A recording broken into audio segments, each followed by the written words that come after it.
Did you check the termination clause in that contract?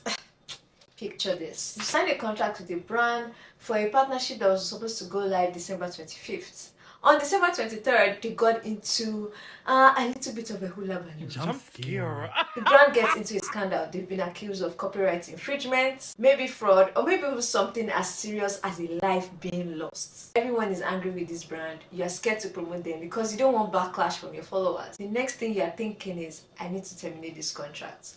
Just for you to go check up the termination clause in your contract, and you discover that only the brand has the right to terminate the terms of this contract. Now, what do?